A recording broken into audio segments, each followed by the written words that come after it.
मुझे लगता है कि अगर शिक्षा सबको मिली होती, स्कूल से लेकर विश्वविद्यालय तक सबके लिए होते, तो इस देश में हमारे बहुजनों के बच्चे इतने तैयार होते कि आज इस सभागार में नौजवानों की भीड़ बुजुर्गों और अधेड़ लोगों से ज्यादा होती। हमारे बच्चे आज कहीं और हैं, और नई शिक्षा नीति के तहत अब इस देश में विश्वविद्यालय और स्कूली शिक्षा को पूरी तरह से तबाह कर दिया गया। और आज इस मंच, जो एक वैचारिक मंच है, जो एक मिशन का मंच है, वहां इस बात को पूरा पुख्ता तरीके से उठाने की जरूरत है। आज इसे पूर्वांचल के इलाके में अभी राजनीतिक दलों के जब चुनाव प्रचार होंगे, करोड़ों की रैलियां होंगी, बड़े बड़े मंचों से बड़ा बड़ा झूठ बोला जाएगा, वहां भीड़ होती है। वैचारिक कार्यक्रमों में थोड़े से लोग होते हैं, लेकिन इस बात का इतिहास गवाह है। बाबा साहब तो एक थे ना, महात्मा फूले उस जमाने में एक थे ना, जिन्होंने घर से बगावत की कि मुझे दलित पिछड़े बच्चों को पढ़ाना है, मुझे इस पूरे इलाके से पाखंड को दूर करना है। आज हम उन्हें याद करते हैं। 200 साल बाद, 300 साल बाद महात्मा कबीर तक जाएं तो 700 साल बाद, और तथागत बुद्ध तक जाएं तो हजारों साल बाद हम उन्हें याद करते हैं। वो लोग भी तो एक व्यक्ति थे ना, जो व्यक्ति से निकलकर विचार बन गए। और आज भी हम कहते हैं कि हमें बुद्ध का भारत बनाना है, हमें कबीर रैदास के सपनों का भारत बनाना है, फूले, अंबेडकर, पेरियार, लोहिया, कांशीराम के सपनों का भारत बनाना है, जिन्होंने बाम सेब का नाम दिया था। ठाकुर बाभन बनिया छोड़, बाकी सब हैं DS4। भाई ये तो तेवर था। आज हम कह रहे हैं तथागत बुद्ध के नारे बहुजन से हम सफर शुरू करते हैं और चले जाते हैं सर्वजन पर। समाजवाद की पृष्ठभूमि में दलित, पिछड़े, किसान, कामगार जातियों की बात थी ना, और वो समाजवाद कहां चला गया? तो आज तो जरूरत इस बात की है कि सच को लोगों के बीच बचाया जाए। और चुनाव की वो लाखों की भीड़, करोड़ों रुपए खर्च करके जो जुटाई जाएगी, मैं कहता हूं उससे ताकत ज्यादा इस छोटे से समुदाय में है, क्योंकि इनके पास विचार है, इनके पास दूरदृष्टि है, इनके पास स्वप्न है। उनके पास क्या है? वो तो भीड़ है, और जमहूरियत में भीड़ का बड़ा महत्व हो गया है। लेकिन मैं तो अभी इस मंच पर आकर के ऊर्जावान महसूस करता हूं कि ऐसे लोग जब पूर्वांचल में इस तरह से काम कर रहे हैं, तो ये वही पूर्वांचल की जमीन है जहां कभी हिंदू मुस्लिम के नाम पर दंगा नहीं होने की कोशिश कर, दंगे की कोशिश की गई, इसी मऊ गाजीपुर के इलाके में खूब कोशिश की गई, लेकिन कभी यहां के लोगों में नफरत नहीं थी, क्योंकि यहां के लोगों को यह बात पता थी, बेशक वो बाम सेब से ना जुड़े हो, बैकवर्ड माइनॉरिटी जो एम्प्लॉइज एसोसिएशन है, अगर सारे लोग उससे जुड़े नहीं है, लेकिन ये मानवर कांशीराम की जमीन तो है, लोहिया की जमीन तो है, यहां सांप्रदायिकता नहीं थी। और आज यहां पर सांप्रदायिक जहर बोया जा रहा है। किसके लिए? दलित, पिछड़े, आदिवासी घरों के नौजवानों के लिए बोया जा रहा है, क्योंकि उनके घर का बच्चा अगर वो अमित शाह का बेटा है तो जय शाह बन करके करोड़ों रुपए की कंपनी 1 साल में खड़ी कर लेगा, BCCI का चेयरमैन बन जाएगा। तो ये अमित शाह के बेटे को क्यों नहीं चिंता है कि हिंदू धर्म खतरे में, उसको बचाने जाना है? ये तमाम लोग जो नेता बने बैठे हैं, अंबानी और अडानी, ये सारे लोग किसके घरों के लोग? इनके लिए हिंदू धर्म खतरे में नहीं होता है। और जब दलित, पिछड़े, आदिवासी लोग शिक्षा और रोजगार की बात करते हैं, जाति के नाम पर शोषण के खिलाफ खड़े होते हैं, फूले, अंबेडकर, पेरियार के सपनों का भारत बनाने की शुरुआत करते हैं, तो हिंदू धर्म खतरे में हो जाता है। ये कहते हैं रामलला हम आएंगे, मंदिर वहीं बनाएंगे। हमारे पुरखों ने मंदिर की लड़ाई नहीं लड़ी थी, हमारे पुरखों ने स्कूल से लेकर विश्वविद्यालय की लड़ाई लड़ी, हमारे पुरखों ने आत्मसम्मान, स्वाभिमान की लड़ाई लड़ी। हम तो पेरियार की विरासत के लोग हैं, उन्होंने आत्मसम्मान आंदोलन खड़ा किया। अच्छा आप लोग बताइए, आप लोगों के घरों के आसपास अनगिनत मंदिर हैं कि नहीं है?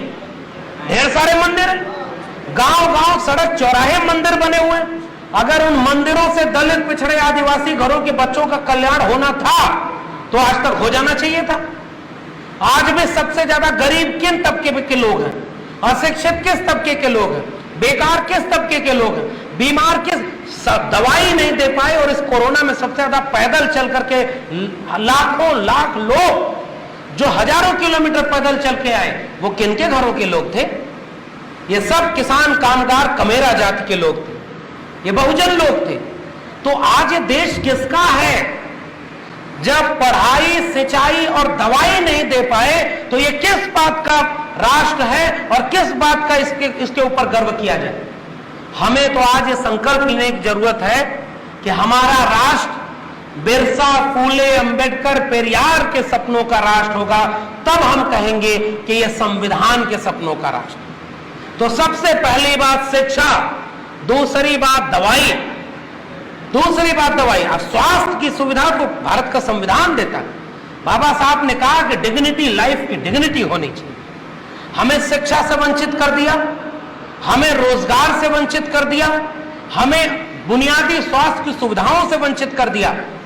स्कूल और अस्पताल की इमारतें जाकर देख लीजिए, वो इमारतें जितनी जर्जर है ना, उतना ही बहुजन समाज को जर्जर किया गया है।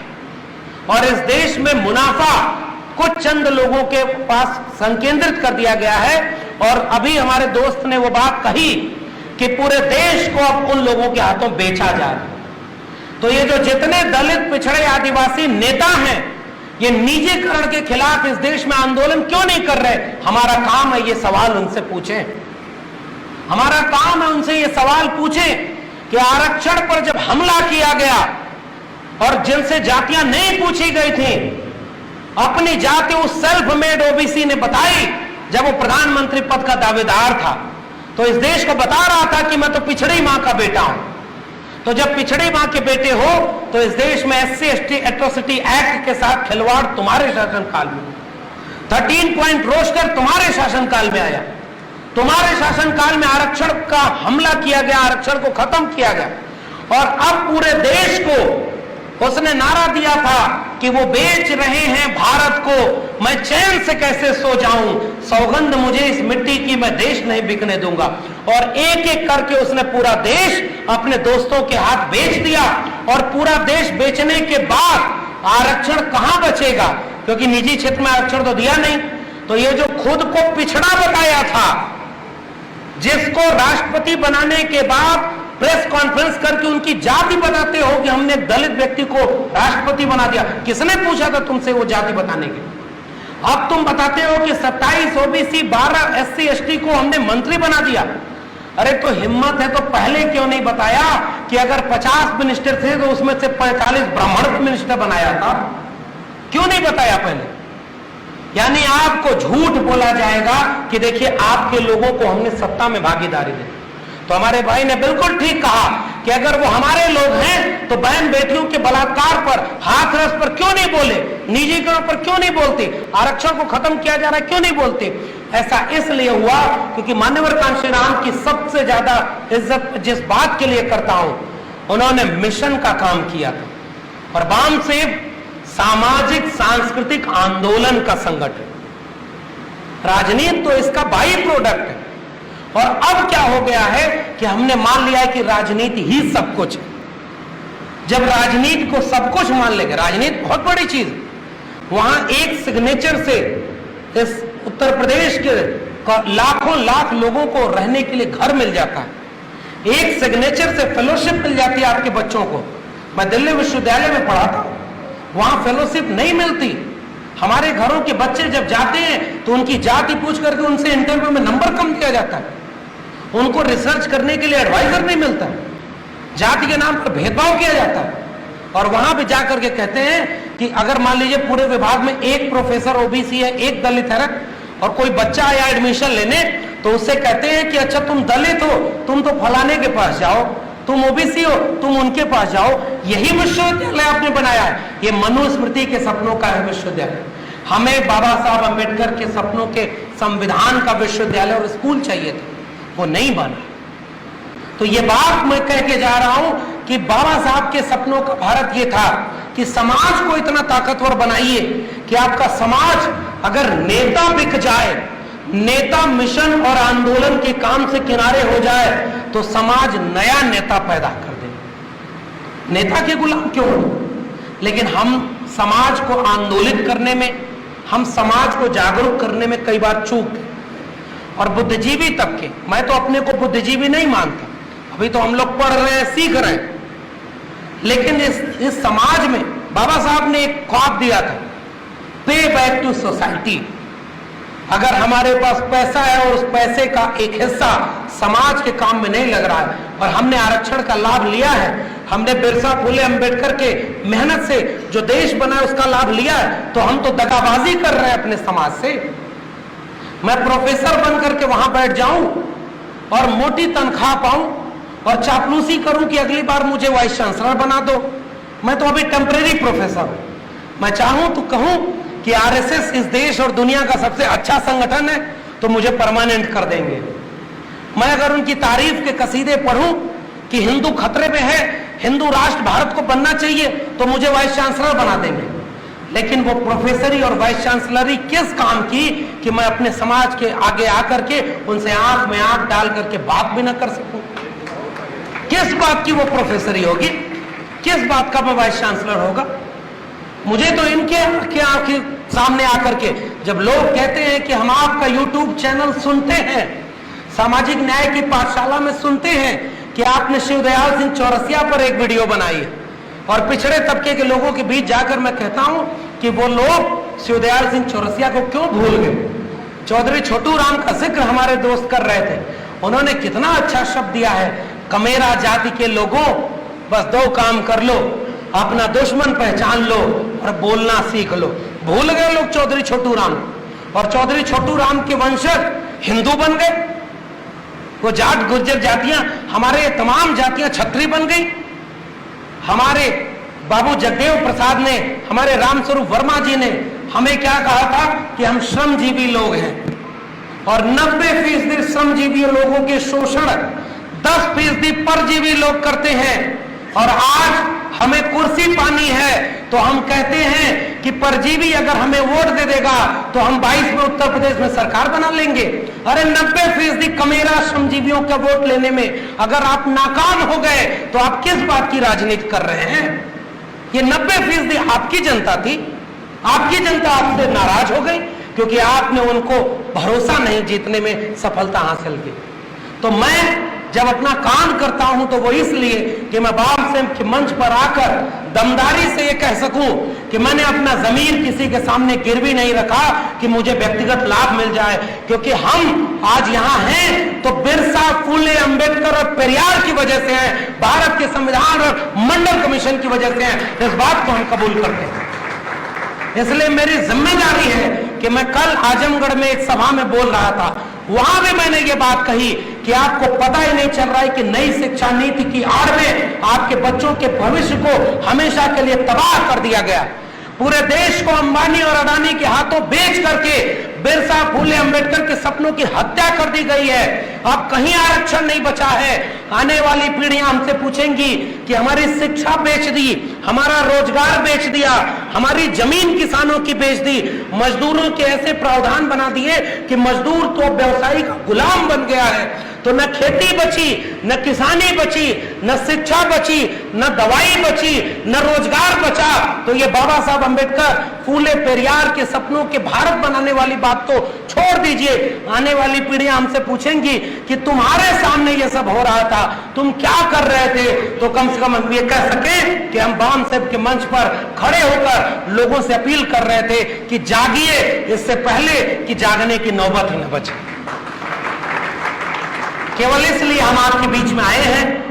हमारी आवाज थोड़ी है, इस मंच पर थोड़े से लोग हैं, लेकिन फिर से मैं कह रहा हूं, भीड़ कभी भी वैचारिक आंदोलन में नहीं आती। वैचारिक आंदोलन में अगर एक व्यक्ति भी रीढ़ से तन कर खड़ा है तो वो लाखों की भीड़ पर भारी पड़ेगा। इसलिए आप उस तेवर के लोग हैं, अपने गांव में चलिए, मैं भी चलूंगा। मैं इसीलिए आया, मैं अमूमन बचता था, मेरी नौकरी छीन लेंगे, वो कहेंगे कि तुम कहां जाके भाषण दे रहे हो, और वो हिंदू धर्म के खिलाफ। अरे काहे का हिंदू धर्म? अगर इस पिछड़े वर्ग के लोग हिंदू थे तो 2020 में देश के 48 केंद्रीय विश्वविद्यालयों में केवल 9 प्रोफेसर ओबीसी के क्यों हैं? जज ओबीसी दलित के क्यों नहीं हैं? व्यवसायी क्यों नहीं है? अंबानी अडानी हमारे घरों में क्यों नहीं पैदा हुए? अगर सब हिंदू थे तो हमारा हक किसने छीना? तुम्हारी लक्ष्मी की देवी अगर धन की देवी थी तो दलित पिछड़े और अति पिछड़े के घरों में धन क्यों नहीं आया? अगर सरस्वती विद्या की देवी थी तो सरस्वती ने दलित पिछड़े आदिवासी बच्चों की शिक्षा का इंतजाम क्यों नहीं किया? ये झूठ बोलते हो, ये कोई हिंदू धर्म हमारा नहीं है। हम सब किसान, कामगार, कमेरा जाति के लोग हैं, श्रमजीवी जाति के लोग हैं। हमें तुमने झूठ बोलकर केवल दंगा में इस्तेमाल किया है, मुसलमानों के खिलाफ इस्तेमाल किया है। आइए मुट्ठी बांधे और कहें कि पिछड़े वर्ग के लोगों से भी ये अपील करता हूं कि दलित बस्तियों के सामने खड़े हो जाओ कि पूरे गांव में एक भी दलित या अति पिछड़े के साथ कोई अन्याय नहीं होने देंगे। ये है आपकी जिम्मेदारी। अपने गांव के चौराहे पर खड़े होकर कहिए अपने इलाके में एक भी मुसलमान की लिंचिंग नहीं होने देंगे। यह है हमारी जिम्मेदारी। हमारे सपनों के भारत में मोहब्बत है और उसी मोहब्बत की वजह से मैं जाते जाते आपसे यही अपील कर रहा हूं कि हमारे पुर के शिक्षा के लिए लड़े, हमारे पुर के स्वाभिमान के लिए लड़े। अगर जाति जनगणना नहीं होती है तो इस देश में जनगणना नहीं होनी चाहिए, ये हम संकल्प लें। और जाति जनगणना क्यों? क्योंकि मैं तो कह रहा हूं दलितों और आदिवासियों की जनगणना होती है, लेकिन मैं तो गर्व से कह सकता हूं ना कि जब SC ST atrocity prevention act के खिलाफ जब छेड़खानी हुई तो इस देश का पिछड़ा समाज पहली बार दलित समाज के साथ सड़क पर खड़ा था। यह एक ताकत की बात थी। रोस्टर जब छीना गया, 13 पॉइंट रोस्टर आया तो दलित, पिछड़े, आदिवासी, पसमानदा एक साथ मुट्ठी बांध करके सड़कों पर खड़े होकर के 2 बार इस 56 इंच की सरकार को झुकने पर मजबूर किए, SC ST एट्रोसिटी एक्ट पर और 13 पॉइंट रोस्टर पर। यह हमारी ताकत। और उसके बाद जब नीट में OBC आरक्षण नहीं था तो इस देश के दलितों ने आवाज उठाई कि OBC को नीट में आरक्षण देना चाहिए। यह है हमारा भारत। और आज मैं जाति जनगणना के सवाल पर बुलंदी से कह के जा रहा हूं कि जाति जनगणना का सवाल तो दलितों और आदिवासियों का नहीं है ना, उनकी तो गिनती होती है, लेकिन इस देश का एक जागरूक बाबा साहब को मानने वाला दलित आज आप कहीं भी उससे पूछ कर देखिएगा, वो कहेगा कि जाति जनगणना होनी चाहिए, हम उसके लिए लड़ रहे हैं। ये हमारी ताकत। जाति जनगणना के लिए बोलने वाले लोग सब लोग हैं और जाति जनगणना का मकसद केवल ये है, वो कह रहे हैं कि हम नहीं करेंगे जाति जनगणना, हम नहीं बताएंगे पिछड़ों की आबादी कितनी है। हम तो कह रहे हैं हम तुमसे कहेंगे आखिरी दम तक कि तुमको बताना पड़ेगा।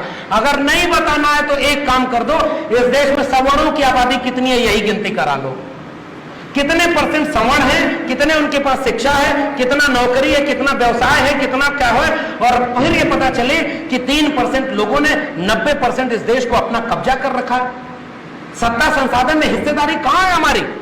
तो हमारे लोग शिक्षा के लिए लड़े, हमारे लोग जमीन के लिए लड़े, हमारे लोग किसानी के लिए लड़े, हमारे लोग आत्मसम्मान के लिए लड़े, अपने वजूद के लिए लड़े, और हम हिंदू धर्म के लिए लड़ेंगे? कदापि नहीं। हम बाबा साहब के संविधान और मंडल कमीशन की रिपोर्ट, मैं तो लोगों के बीच जाकर पूरे दिलेरी से कहता हूं कि बाबा साहब के संविधान ने हमें बोलने की ताकत दी और मंडल कमीशन की रिपोर्ट ने आंख दिखाने की हिम्मत दी। ये हमारी ताकत है। तो हमारे घरों में रामचरितमानस, गीता, बाइबिल को किनारे करने की जरूरत है, संविधान और मंडल कमीशन की रिपोर्ट को सामने रखने की जरूरत है। शिक्षा, रोजगार, व्यवसाय और इस देश की संपत्ति में हमारी हिस्सेदारी, ये हमारे सवाल हैं। इस पर बामसेब लगातार लड़ रहा है। मैं इनके पिछले कार्यक्रम में हरियाणा में भी गया था और हमारे सम्मानित सर वहां पे थे। मैं बहुत खुशी और एहतराम के साथ कह रहा हूं कि आप सबको सैल्यूट कर रहा हूं कि आप वो लोग हैं जिनमें संभावना है राष्ट्रीय स्वयंसेवक संघ का विकल्प और उससे ज्यादा अच्छा विकल्प बनने की। बामसेब के लोगों में वो ताकत है। बामसेब एक सांस्कृतिक वैचारिक संगठन है और यह संगठन इस देश को एक वैचारिक दिशा दे सकता है। वो तोड़ने के लिए जब एकजुट हो सकते हैं तो हम जोड़ने के लिए एकजुट क्यों नहीं हो सकते? हम सब एक हैं। हम सब एक होकर के दलित, पिछड़े, आदिवासी, पसमानदा और महिलाओं को एकजुट करें। हमारे पुरखों ने इस देश को बनाया, हम इस देश को बचाएंगे। आने वाली पीढ़ियों को बताएंगे कि जब सब बर्बाद हो रहा था तो मऊ के कॉलेज में बैठ करके ये चिंता की जा रही थी कि बिरसा, फुले, अंबेडकर, पेरियार के सपनों को कैसे बचाना है। आपने मुझे आमंत्रित किया, बहुत बहुत धन्यवाद। रोको मत, हमें टोको मत, हमें आगे बढ़ते जाना है। जय भीम का नारा लगाना है, जय भीम का नारा लगाना है। जय भीम, जय भीम। अंबेडकर नेशन चैनल आर्थिक समस्या से गुजर रहा है। अगर आप बहुजन समाज में बाबा साहेब अंबेडकर और तथागत बुद्ध की विचारधारा को अधिक से अधिक लोगों तक पहुंचाना चाहते हैं तो हमें आर्थिक सहयोग प्रदान करें, ताकि हम अपने चैनल के माध्यम से देश विदेश में समता, बंधुता, एकता और संवैधानिक अधिकारों को ज्यादा से ज्यादा लोगों तक पहुंचा सकें। आप अपनी सहायता राशि नीचे लिखे खाते में जमा करा सकते हैं। खाता धारक गौतम रत्ना, खाता संख्या 316957686551, IFSC कोड SBIN 0060336, बैंक भारतीय स्टेट बैंक। आप हमारे बैंक खाते का विवरण स्क्रीन पर भी देख सकते हैं। Hello friends, hi everyone, welcome to rose cinema, rose cinema पे आपका स्वागत है। जहां आपको देखने को मिलेगा roasting, hosting, action, comedy, suspense, sting, untold story. हमारे चैनल रोज सिनेमा को लाइक, शेयर एंड सब्सक्राइब करना मत भूलिएगा। भूलिए। मैं गौतम रत्ना आपका बहुजन फिल्म प्रोडक्शन में स्वागत करता हूं और आप हमारे प्रोडक्शन हाउस के अंदर अपना कैरियर बना सकते हैं as a film director, as a producer and actor and actress and editor and cinematographer also. अगर आपको फिल्म से रिलेटेड कुछ भी प्रोजेक्ट आपको बनवाना है तो हमारे पास में पूरा सेटअप है, जिसमें फिल्म कैमरा है, शूटिंग लाइट्स है और एडिटिंग है। सारा A to Z एक ही जगह पर आपको हमारे यहाँ पर मिल जाएगा। तो दोस्तों, आप हमें कांटेक्ट कर सकते हैं हमारे नंबर्स पर 9810085714 और 8510005714। हमारे वेबसाइट पे विजिट कर सकते हैं www.filmserviceindia.com और हमें मेल भी कर सकते हैं gautamfilmsproduction@gmail.com पर। धन्यवाद।